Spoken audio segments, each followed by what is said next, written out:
But let's go back. So 2024 was it was a crazy year for TNA. One of the most newsworthy, probably the most newsworthy year outside of the pandemic year. If you remember in 2020, like that's when all the stuff with Tessa went down, but then you got like Joey Ryan and Michael Elgin and Dave Christ. And then, WWE released all those people, and then TNA kind of benefited from it. So that was a wild year for news. I think this year surpassed it.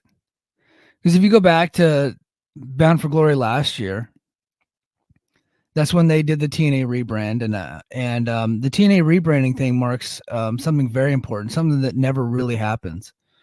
I was wrong about something. Very rare occasion am I completely flat out wrong.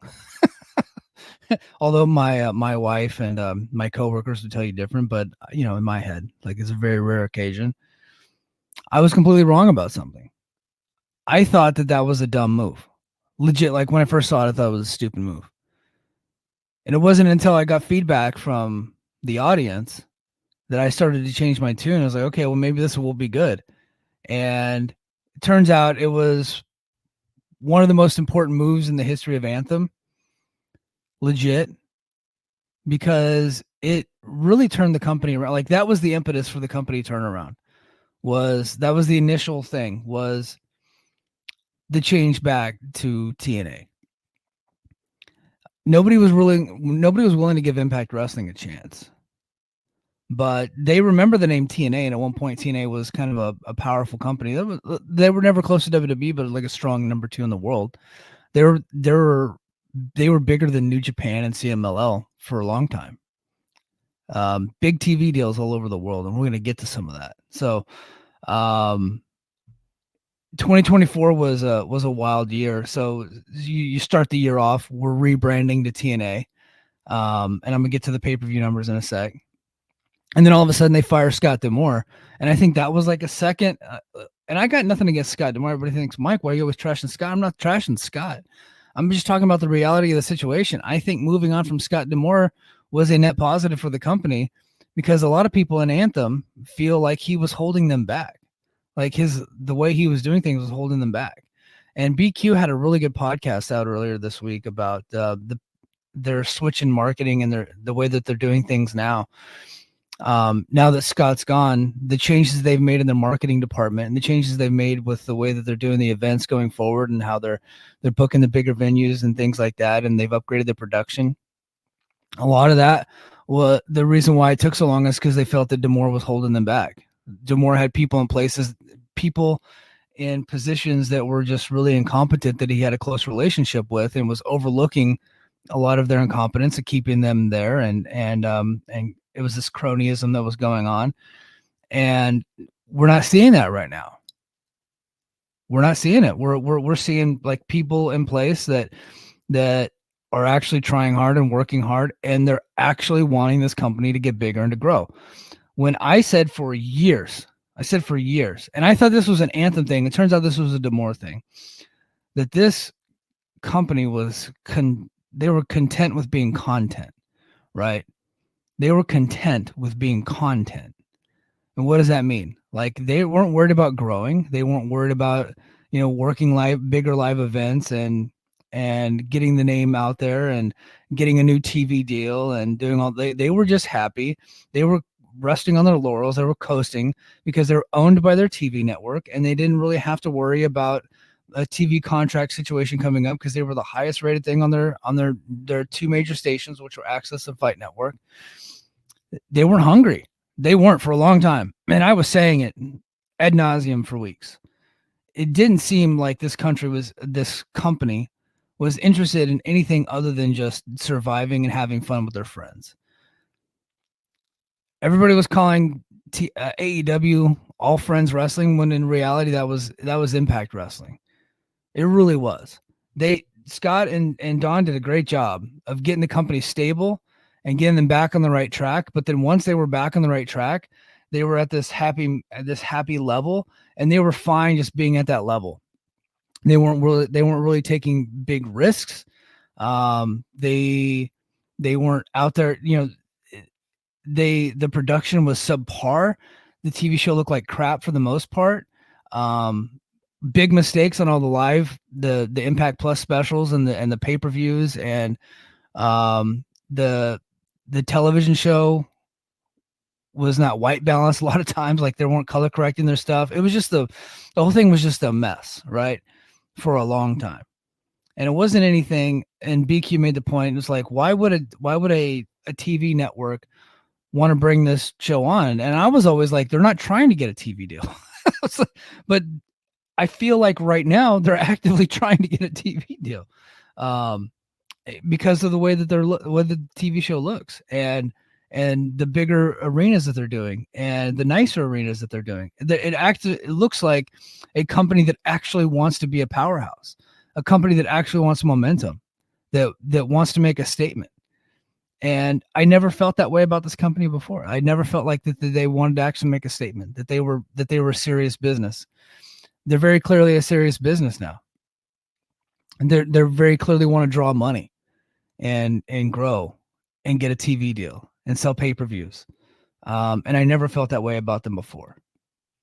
And so 2024 proved that nostalgia and identity can be powerful tools. Return to the TNA name, shedding the years of Impact Wrestling, reignited fan interest in a way that no one could have anticipated. I certainly didn't anticipate it.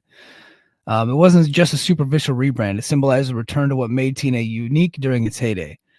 That nostalgia translated into real dollars, with the rebranding playing a critical role in the year's success. So the rebrand was big.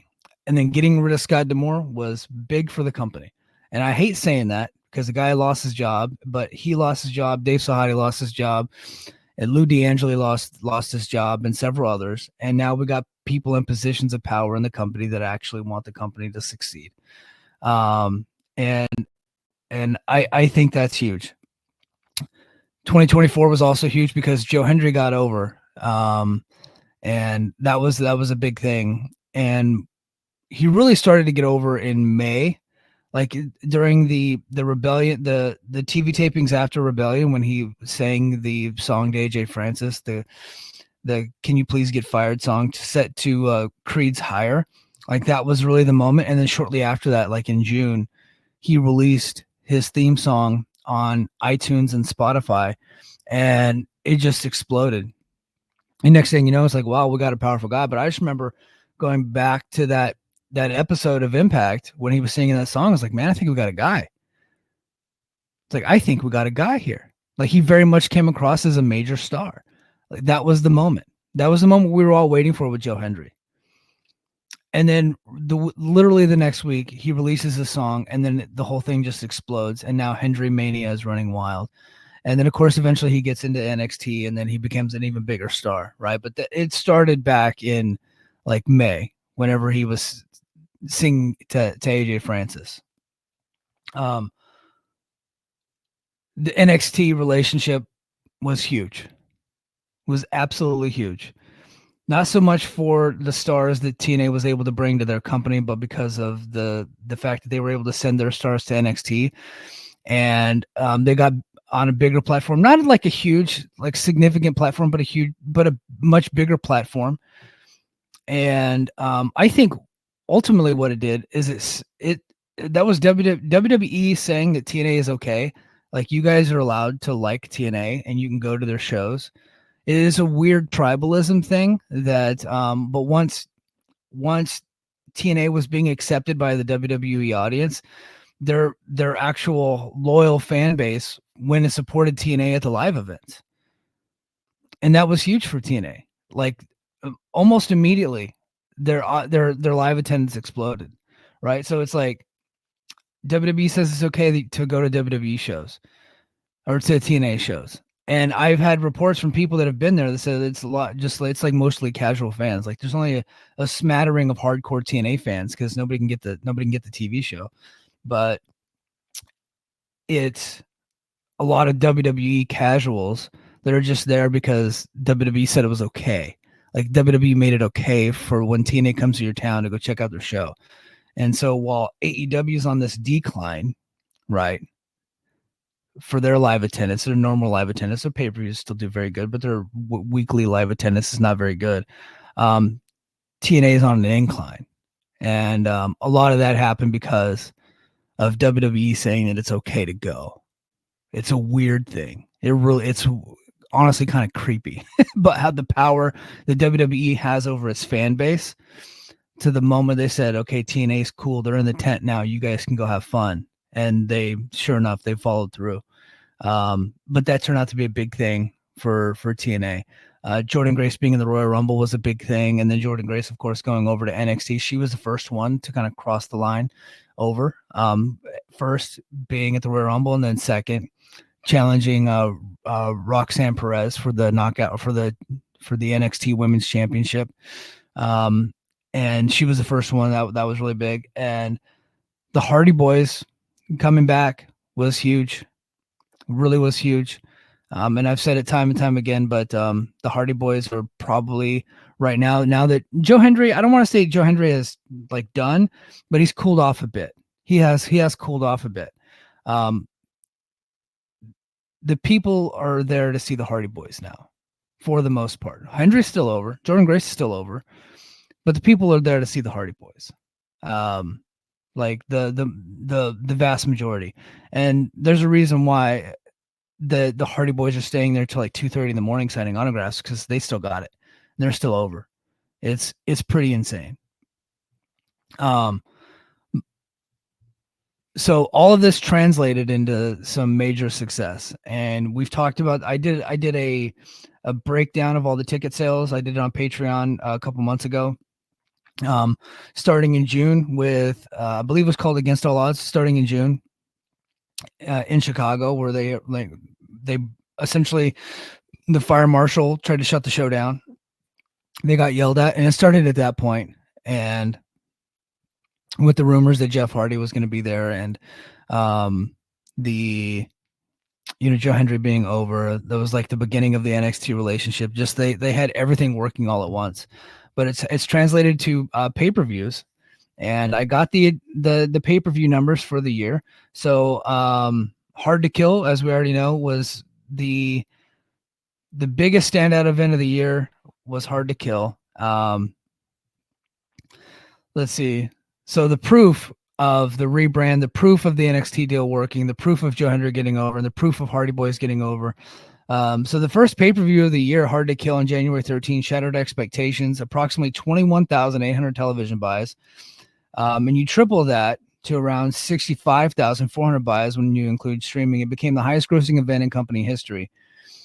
The main event, Moose versus Alex Shelley for the TNA Championship, and Jordan Grace versus Trinity. They weren't blockbuster matchups on paper, but the curiosity and the anticipation surrounding the TNA name carried the event to record-breaking numbers.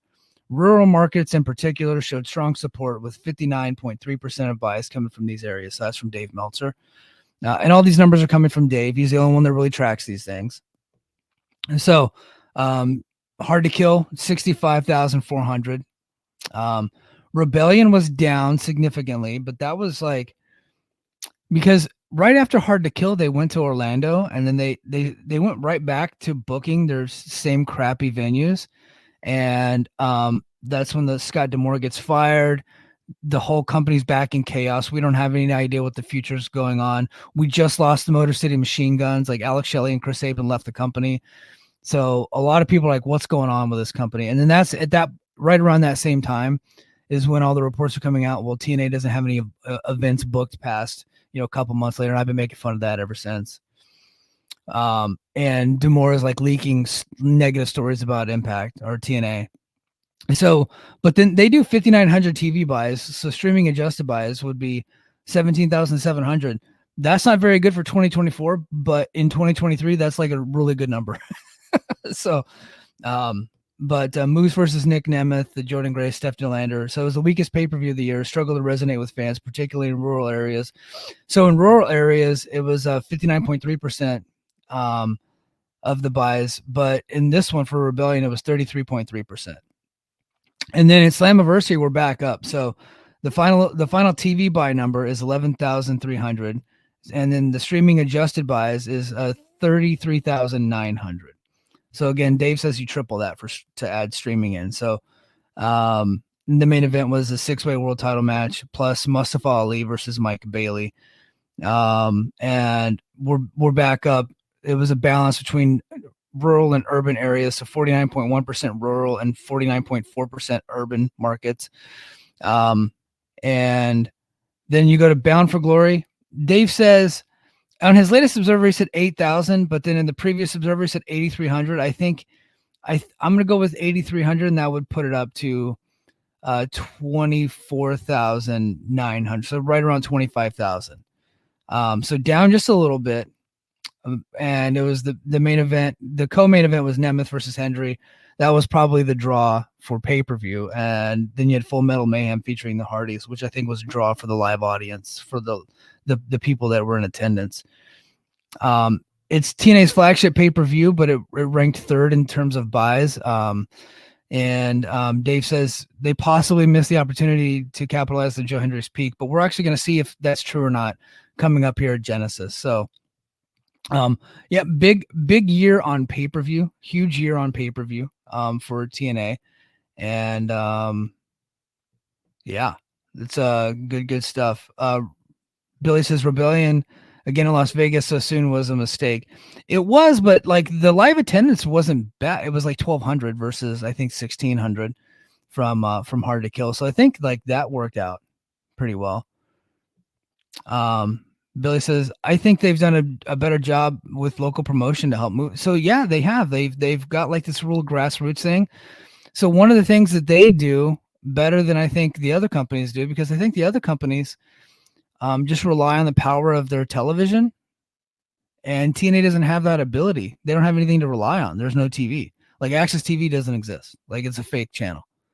Like nobody watches the thing. So they have to get out there and actually do some grassroots marketing. And they have to send their talent to the local media and get people excited, right? So that's how they do it. So let's see. Oh, Josiah says, honestly, AEW would benefit from doing the local promotion like TNA does. Yeah, AEW can't get their talent to go do that. They just, I don't know why, but like you rarely see like their local talent on the local news. And every event that TNA has, they figure out a way to get their talent on the local news and do a bunch of local marketing and the local sports teams. Like we've been seeing it with the UBS Arena show, and we've been seeing it with the UFC, the Gallon Center. Like they've actually been at the local games. Like over the weekend, Mike Santana and Casey Navarro and Brian Myers were at a New York Islanders game, and they were a part of the festivities there, promoting Slammiversary. And then the week before, it was Nick Nemeth and Frankie Kazarian at USC at the basketball game, promoting. And they're going to be doing that the whole time. Like they have to do. That's the only way they're going to get tickets. They're going to partner up with the local indies. They're going to partner up with the local businesses, and they're going to get people to those shows. That's how they've been doing it. It's old school grassroots marketing. And I don't think AEW is doing that. I just don't see any evidence that that's happening for them.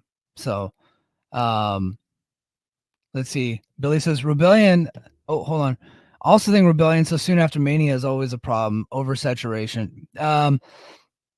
Yeah, I think April's probably not a good month to run a pay-per-view because, you got Mania, which is 2 nights. And then I think AEW doesn't run April. I don't think anymore. I think AEW runs February and then May. But yeah, you got them running April. I think that maybe March, but Rebellion is also not like a classically known name to like old school TNA fans. April used to be Lockdown, and Lockdown always did really well because of the gimmick. And but the shows themselves kind of suffered because it's hard to have like 8 cage matches on one show. So like by the time you get to the end of the show, the cage match gimmick is worn off. And so that was always the tough thing. I think they should bring back Lockdown, but not every match should be in a cage. Like you should have like the Lethal Lockdown and then like your world heavyweight title match in a cage and then do lethal Lockdown. So they should do like Rebellion featuring Lockdown, something like that. Like instead of a Hell in a Cell pay-per-view, kind of what WWE, like Triple H's idea, you say you do the match, but you call the pay-per-view something else. That way it's not like just a match full of Hell in a Cells to where you have to meet a certain quota, get everybody inside of the cell, right? You know, that type of deal. So that's been but yeah, Rebellion is always kind of a tough sell.